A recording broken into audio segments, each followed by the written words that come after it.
Here are 16 ways to fuck up your life. Let me assure you, I am guilty of all of the following 16 things I'm about to discuss, but maybe it can be an inspiration for you. So let's go. Number one is the idea that you should have figured out your life at a certain point of time.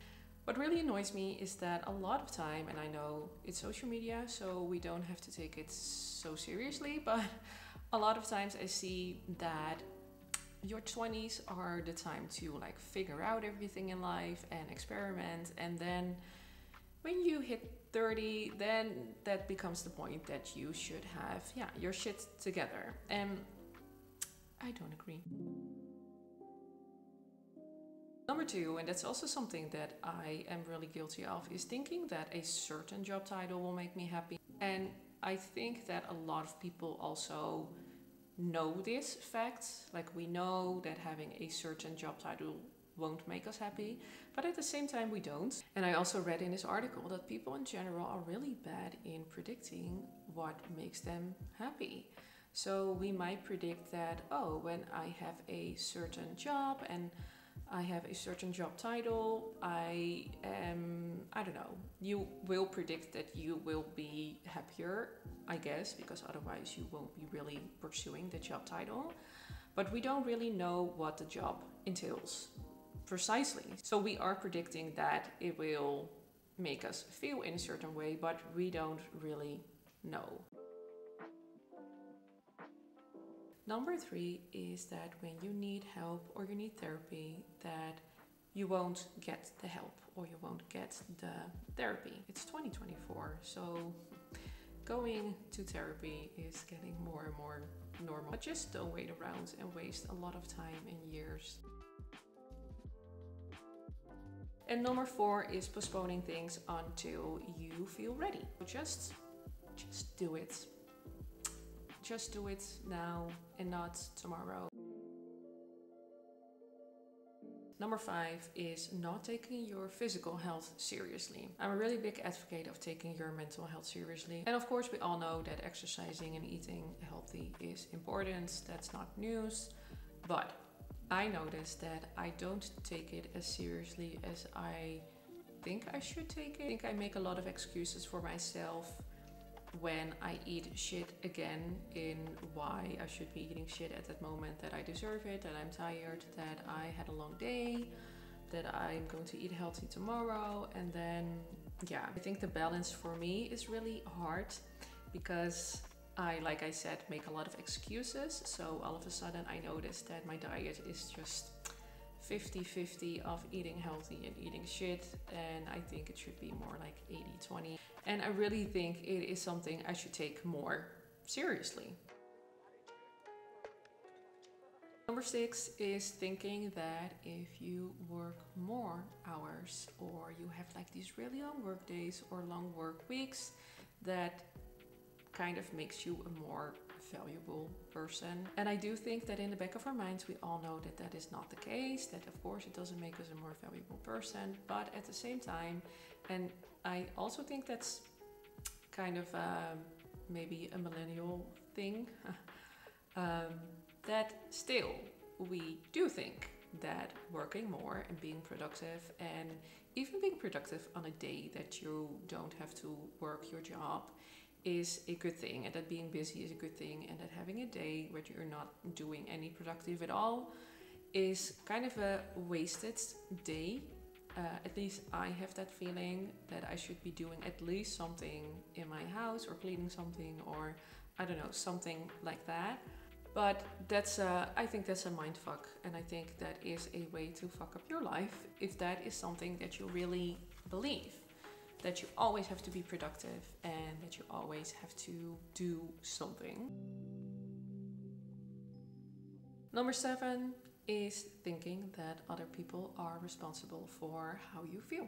I think this is a dangerous way of thinking, that other people should make us feel happy or less sad, or if we are angry, that is the cause of someone else. And again, of course, that's always a gray area in this, because a lot of people can really push our buttons, or they can do something that is just so disturbing that of course it will make us feel a certain way. But I do think it is also a big responsibility for ourselves that we are the ones that decide how we deal with certain issues and how we react to other people and what they do. So there's a lot of the responsibility in how we react instead of what the other person is doing towards us. I think there lies a lot of power in this, because then a lot of people can't really do a lot towards us that really affects us. And again, of course, other people can hurt us and other people can make us feel a certain way. But again, we have also a part in this. We have responsibility in this, in how we deal with it and how we react to what is happening. So don't make other people responsible for how you feel. Number 8 is taking every thought that you have as a fact. I noticed that a lot of times when I have patients, that the thoughts that they have, they take it too seriously. So they have the thought that I think a certain way, so it must be true. Or if I feel a certain way, then it must be true. I think it's a good thing to not take your thoughts too seriously, and also your feelings not too seriously. If we try to attach a meaning to every thought that we have and every feeling that we have, it is just way too much. Sometimes thoughts just pop up. Sometimes thoughts are what they call in the cognitive behavioral therapy, they are automatic negative thoughts. So they are produced by these core beliefs that we have, by the experience that we have, by how we were raised, that really produces our way of thinking. So a lot of the thoughts that we have their origin in that. So it is a good thing to kind of be critical of the things that you think. Not every thought is true and not every thought is worth it to really think about or take seriously. It's a good thing to be critical of those thoughts. Like, why am I thinking this? Is it really true? Could I be thinking of this type of situation in a different way? There are a lot of explanations on why you have the thought, why you have that feeling. Don't take everything too seriously. Number 9 is thinking that you should always be happy. Always being happy is an impossible task. It's just not happening. You can't be happy always. You can't be satisfied always. You can't be content always. It's not happening. Number 10 is acting that feeling nothing is the way to go. I think that if we are a little bit more honest about the things that do affect us, that makes us more human and more relatable and can make us more empathetic than when we just all do and act like nothing can hurt us. So don't fall in the trap that feeling nothing or acting like that nothing affects you is the way to go in life. Number 11 is not making a choice in life.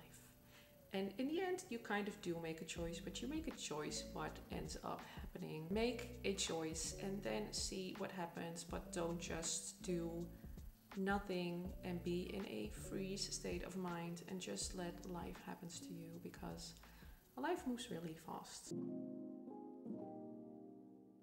Number 12 is wasting your life on social media. And I again am really guilty of this, and this is something still that I think like a lot of people struggling with. Social media can be a nice place. It can be a place full of people who have a lot of good intentions and a lot of interesting things to say. I think it's also really a place where you see just awful things and things that don't really add anything to your life. Again, a balance is a good thing with this, but finding a balance with social media is a really hard thing for me, at least. Number 13 is being jealous of other people. And while jealousy is a valid emotion, it is not something that you should be ashamed of in itself. But I think jealousy is an interesting emotion to kind of look further into for yourself. on what it is causing you to feel this jealous. I think we should really focus more on ourselves. What is it that someone else is having that we also want, and how maybe we could attain that, and what can we do in our lives to get to that point instead of viewing that other person in a negative way, because the other person might have worked really hard for the thing that they have or that they do, or yeah, it's something that they experience in life, and we should really learn to be happy for them, be grateful for the things that we have. So it's not a bad thing in itself, but try to really look into it. Why am I jealous? What is it causing? And what can I do about it in a positive way? Number 14 is waiting to be happy. I a lot of times had the idea that when I have a certain thing, when I have a certain weight, when I look a certain way, when I have been to a certain place, then I'll be happy, then I'll be content, or then I'll be at a place where I can allow myself to be happy. I also think it's a way of thinking that we don't really deserve to be happy right now, so we only deserve to be happy when we have these types of things. But yeah, that's I think that's a way to fuck up your life, so don't do this. Number 15 is don't conform to what everyone else is thinking and doing, but try to have your own way of thinking. Be critical, think outside of the box, ask questions, be curious. I think it's really important. Don't just take anything for that you see or read to be true. Also, again, in this there's a balance, because I also noticed that a lot of people, I think they are critical, but for just being critical. I think it's a good thing to keep an open mind and ask questions. Number 16 and the last one, and this is not rocket science what I'm about to say, but don't live your life to impress other people. I think this really, really is a waste of time, because we're never gonna get that thing from someone else that we really need. Of course, it is really nice if someone else gives us a compliment or praises us in any way, and that is not a bad thing, of course, in itself. But if we rely on it, or if we really want to prove a point to someone else, you're just never gonna get that thing of approval that you really, really need as a person. Again, it's not rocket science, but it's just a really good reminder to please not live your life for other people and to buy shit to impress other people, or to look a certain way to impress people. Those are not the people you want to attract in your life anyway. We all know this, but really keep this in mind. And it is something that I really, really have to keep in mind.